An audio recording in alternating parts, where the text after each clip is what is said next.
Selamat pagi anak-anakku yang dikasihi Tuhan. Berjumpa kembali pada hari ini, hari Senin tanggal 10 Januari tahun 2022. Berjumpa kembali di Doremi, doa dan renungan remaja misioner. Marilah sebelum kita membaca dan merenungkan firman Tuhan, kita berdoa dalam nama Bapa dan Putra dan Roh Kudus. Amin. Ya Allah yang Maha Rahim, syukur dan terima kasih atas penyertaan-Mu kepada kami semua. Hingga saat ini Engkau masih memberikan nafas kehidupan kepada kami, sehingga kami boleh membaca dan merenungkan firman-Mu. Kami mohon ya Tuhan, bukalah pintu hati kami supaya firman yang kami baca pada hari ini boleh kami renungkan dan jalankan dalam kehidupan kami sehari-hari. Demi Kristus Tuhan dan Juru Selamat kami. Amin. Bacaan hari ini diambil dari Injil Markus bab 1 ayat 14 sampai 20. Inilah Injil Tuhan kita Yesus Kristus menurut Santo Markus. Dimuliakanlah Tuhan. Yesus tampil di Galilea. Sesudah Yohanes ditangkap, datanglah Yesus ke Galilea memberitakan Injil Allah. Katanya, "Waktunya telah genap, kerajaan Allah sudah dekat. Bertobatlah dan percayalah kepada Injil."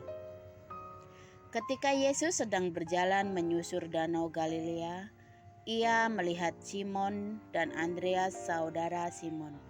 Mereka sedang menebarkan jala di danau, sebab mereka penjala ikan. Yesus berkata kepada mereka, "Mari, ikutlah aku dan kamu akan kujadikan penjala manusia." Lalu mereka pun segera meninggalkan jalannya dan mengikuti Dia.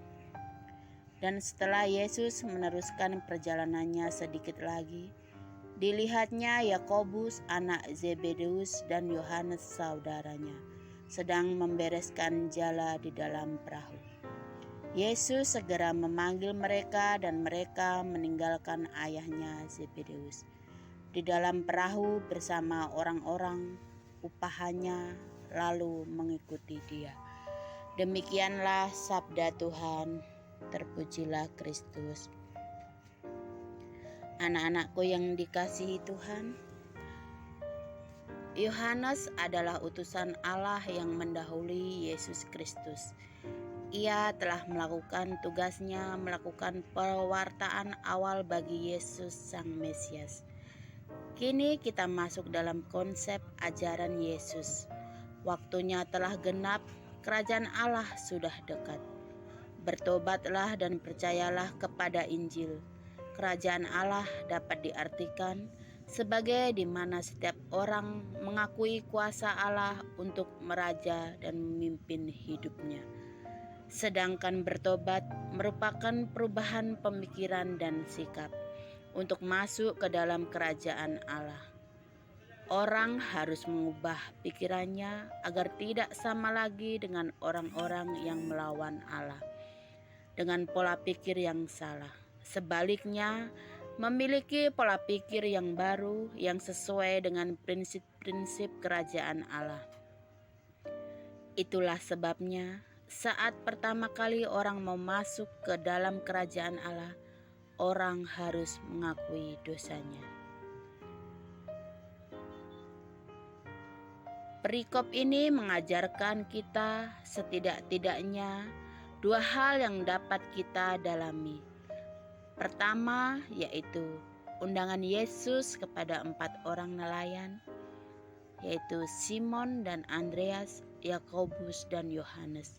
Dan yang kedua adalah tanggapan dari orang-orang yang diundang itu.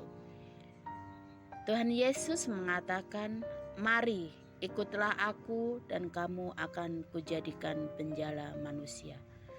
Para murid yang pertama tentunya telah melihat sesuatu tentang Yesus yang secara unik mendesak, sesuatu yang sepenuhnya dapat dipercaya. sehingga mereka pun berani mengambil resiko. Simon Petrus dan Andreas, Yakobus dan Yohanes memutuskan untuk mengikut Yesus tanpa sedikit pun rasa ragu, apalagi menetapkan syarat-syarat. Mengikuti Yesus berarti bersama-sama dengan Dia membangun kerajaan Allah. Orientasi hidup kita mulai berubah, yang semula dari penjala ikan atau mencari nafkah menjadi penjala manusia untuk menghadirkan keselamatan di dalam hidupnya dalam kerajaan Allah. Taat kepada kehendak Allah dan setia di dalamnya adalah konsekuensi sebagai iman yang hidup. Marilah anak-anakku sekalian, dalam situasi apapun kita hendaknya taat dan setia kepada Tuhan. Tidak lupa selalu mengucap syukur dalam kehidupan kita, sehingga penyertaan Tuhan akan senantiasa menyertai kita.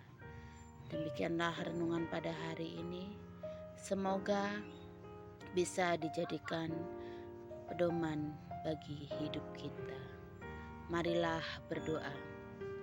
Allah Bapa yang Maha Murah, Engkau senantiasa membuka hati umat-Mu untuk menerima kerajaan-Mu. Kami mohon semoga kami menerima dan mengikuti panggilan putra-Mu untuk mewujudkan kerajaan-Mu di tengah-tengah dunia. Dengan pengantaraan Yesus Kristus putra-Mu, Tuhan kami yang berkuasa kini dan sepanjang segala masa. Amin. Dalam nama Bapa dan Putra dan Roh Kudus. Amin. Selamat pagi.